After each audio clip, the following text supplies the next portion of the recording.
మహిళల కోసం central bank of India ఇప్పుడు మీకు అందిస్తోంది గృహ రుణం. అతి తక్కువ వడ్డీ రేట్లకే ప్రత్యేక సెంటు గృహలక్ష్మి. పూర్తి వివరాలకు వెంటనే సంప్రదించండి 18003030. దసరా నవరాత్రుల్లో భాగంగా రెండో రోజు కనకదుర్గ అమ్మవారు గాయత్రీ దేవిగా భక్తులకి దర్శనమిస్తూ ఉన్నారు. భక్తులు ఇప్పటికే భారీగా తరలి వస్తూ ఉన్నారు. అమ్మవారిని దర్శనం చేసుకోవడానికి అనేక ప్రాంతాల నుంచి భక్తులైతే ఇంద్రకీలాద్రికి చేరుకుంటున్నారు. ఇక్కడ వసతులు కూడా అధికారులు అన్ని ఏర్పాట్లు చేస్తారు. ప్రస్తుతం గాయత్రీ దేవి అలంకరణ సంబంధించిన దానికి సంబంధించి వివరాలు తెలుస్తున్నాం. ప్రస్తుతం మనతో పాటు ఉమాకాంత్ శర్మ గారు ఉన్నారు. సార్, ఈరోజు ప్రత్యేకత ఏంటి? అమ్మవారు గాయత్రీ దేవిగా అందరికీ దర్శనమిస్తున్నారు కదా, ప్రత్యేకత ఏంటి సార్? శ్రీమాత్రే నమః. జగన్మాత ఇంద్రకీలాద్రి క్షేత్రం పైన కనకదుర్గా స్వరూపంగా అవతరించి భక్తులను అనుగ్రహిస్తున్నటువంటి ఈ క్షేత్రంలో ఈ క్రోధినామ సంవత్సరంలో శ్రీదేవి శారదా శరన్నవరాత్రి మహోత్సవములు అత్యంత వైభవపేతంగా ప్రారంభమై రెండో రోజున మనం శ్రీ గాయత్రీ దేవిగా మనం దర్శనం చేస్తూ ఉన్నాం. అమ్మవారు మనం ప్రార్థించేటువంటి స్వరూపం. అలాగే ముక్తా విద్రుమ హేమ నీల ధవళ ఛాయేర్ ముఖైస్త్రియక్షణై అని చెప్పినట్లుగానే మన అమ్మవారిని దర్శనం చేస్తూ ఉంటాం. అంటే 5 శిరస్సులతో మనకు అమ్మవారి దర్శనమిస్తున్నది. ఈ 5 శిరస్సులకు కూడా 5 వర్ణములు ఉంటాయి.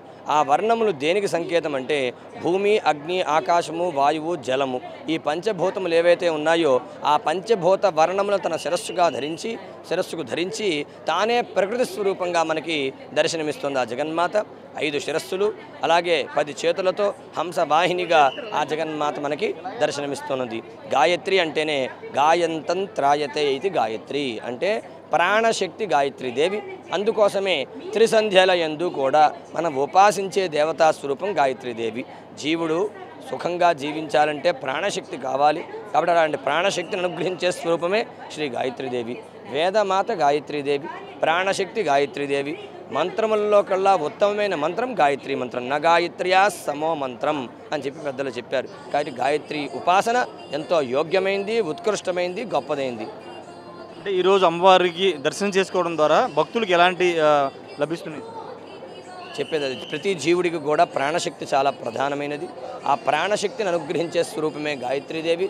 కాబట్టి ఆ గాయత్రి ఉపాసన, గాయత్రి నామ జపం, గాయత్రి సాధన అందరికీ కూడా సౌఖ్యమే. ఏదేమైనా ప్రస్తుతం గాయత్రీదేవి రూపంలో అమ్మవారు భక్తులకు దర్శనమిస్తున్నారు. ఒకసారి మనం చూస్తే కనుక ఈరోజు అంటే ఉదయం నుంచి కొంత తాకిడి ఉన్నప్పుడు ప్రస్తుతం కొంత తాకిడి అయితే తగ్గింది. ప్రస్తుతం భక్తులు క్యూ లైన్లో ఫ్రీగానే వెళుతున్నారు. ఒకసారి క్యూ లైన్లో మనం చూస్తే కనుక కొంత ఫ్రీగానే అయితే ప్రస్తుతం భక్తులు వెళుతున్నటువంటి పరిస్థితి. ఇంకా రద్దీ పెరగలేదు. ఉదయం అయితే 7 గంటల వరకు బాగా రద్దీ ఉన్నప్పటికీ ప్రస్తుతం కొంత రద్దీ అయితే తగ్గింది. ఈ నేపథ్యంలో పూర్తిగా అధికారులు అందరూ కూడా అన్ని ఏర్పాట్లు అయితే పూర్తి చేసిన నేపథ్యం కూడా చూసాము. అటు వీఐపీలకు సంబంధించి కానీ సామాన్య భక్తులు కానీ ఎలాంటి ఇబ్బంది లేకోకుండా అయితే ఏర్పాట్లు పూర్తి చేశారు. ఒకసారి మన క్యూ లైన్ చూస్తే కనుక ఎంత ఫ్రీగా మనకి కనబడుతుందో చూడొచ్చు.